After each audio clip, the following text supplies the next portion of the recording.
Welcome back. Today we're going to be reading Chapter 8 from our Magic Treehouse Ghost Town at Sundown book. Chapter 8 is called Who Am I? Before we do that, though, a quick recap of Chapter 7 that was called Ghost Story was that Jack escaped from the rustlers and he, Annie, and Slim went and kind of hung out in the night in a little rocky area with the three horses. And Annie and Jack learned that there was a ghost named Lonesome Luke who plays the piano at the hotel in the middle of the town. But also, Jack thinks that that was the shadowy figure that he saw on the rise that scared off the rustlers. So again, today we're going to work on making a prediction. So before we read Chapter 8, Who Am I?, which was part of the riddle that Morgan Le Fay said that Jack and Annie needed to find out, I want you to make a prediction of what you think will happen next. So pause for a moment and make a guess. Who am I? Here's the picture.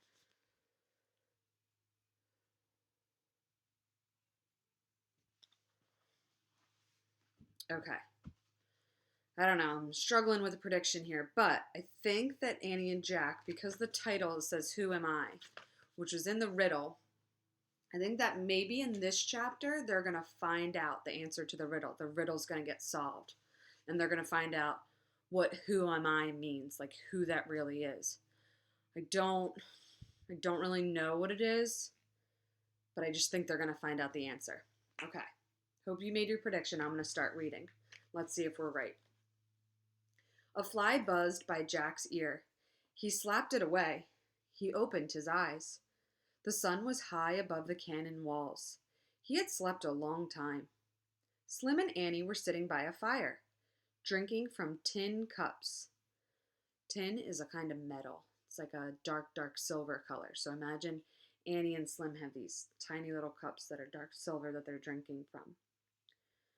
Coffee? Biscuit? Annie asked Jack. Where did you get them? Said Jack. A cowboy always carries biscuits in a canteen of coffee, said Slim. Do you think Annie and Jack are old enough to be drinking coffee? I don't know. He walked over and gave Jack a biscuit and a cup of coffee. It's as hard as a rock, Slim said, and bitter as muddy river water, but a cowboy takes what he can get. Jack took a bite and a sip. The biscuit was very hard, and the coffee was very bitter. But that was okay with Jack. Since cowboys didn't mind, he didn't mind either. I'll saddle up Dusty, said Slim, and take you back to town to catch your stage. Then what will you do? Asked Annie. Head south with my herd, said Slim. Sell 'em, then ride across the plains and round up more mustangs. While Slim saddled Dusty, Jack took out his notebook and pencil. He wrote, Cowboy breakfast, bitter coffee, hard biscuits.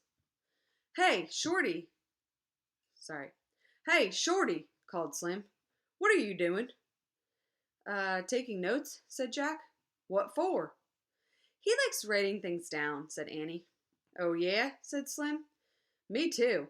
In fact, I first came out west to write a book. But one thing led to another. The next thing I know, I'm a Mustang herder. Slim, you should write your book, said Annie, and let the Mustangs go free. Think so? Said Slim. They looked at the grazing wild horse. I know so, said Annie. Yep, said Jack. Your book should be about the Wild West, Slim. Slim kept staring at his herd. Maybe you're right, he said. I could settle in Lemire and right there. Wouldn't have to chase after rustlers anymore. Slim turned back to Jack and Annie. Yep, I think I'll be a writer.